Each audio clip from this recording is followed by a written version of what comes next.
The morning news after the Brexit vote gave me quite a jolt. The misery and pain my thoughtlessness had caused had hurt people quite a lot. My own daughter wrote that after the vote she was ashamed of her country, but I knew deep down she really meant she was ashamed of me.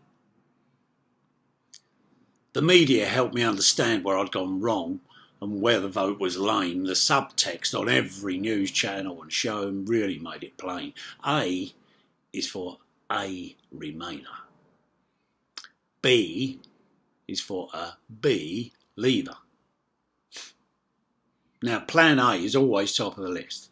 Plan B is secondary, almost worthless, so the choice is clear unless the voter's pissed. A has that moral high ground, strong economic foundations, and is young, fashionable, multicultural and chic. B isn't even worth considering. Only an idiot would support it. But I'm a B, a leaver. Therefore, a Nazi, a racist piece of scum, a believer of lies, a promoter of race hate who only reads the Mail, Express or Sun. A xenophobe, apparently, someone who only reads those rags of hate and fear, a knotted hanky-hatted roll-up man paddling in the shallows of lukewarm British beer.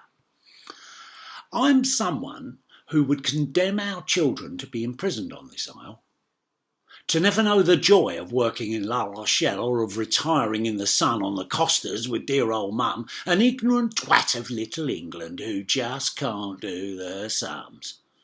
Uneducated and unrefined, who doesn't care if a poor refugee dies, a despicable piece of ignorant shit. Someone who really just don't get it. I'm most certainly anti-Semitic. Probably Islamophobic and homophobic too, a far-right thug of advanced years who doesn't get the economic tears his choice will bring you. Now, I know all this because I read it in the press and I see it on the telly and on that Facebook mess. The media is full of how much economic misery will follow this idiotic lack of common sense charity. Let's face it, the Believers obviously had it wrong when they decided not to sing that pro-EU establishment song that the multinational banks wrote the words to whilst funding the Remain Cause manifesto.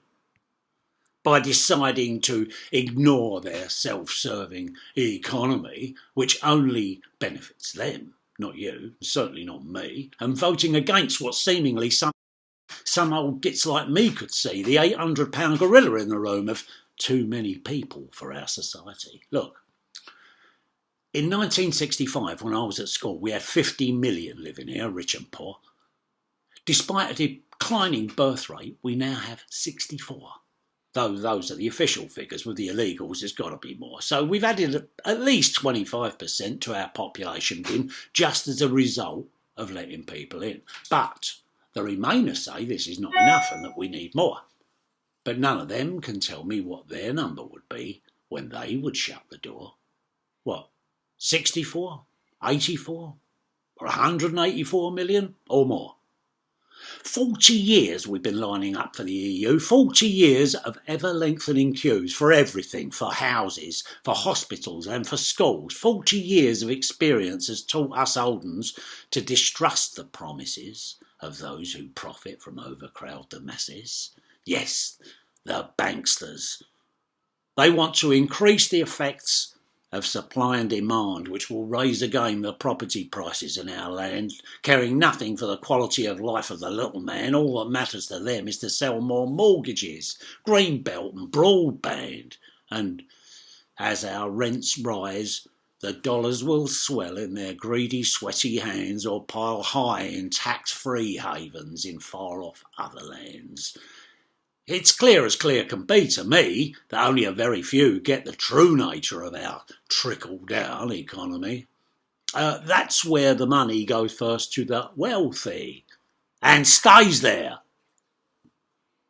Their Orwellian mob control methods still work best. The reliable fear factor must be kept.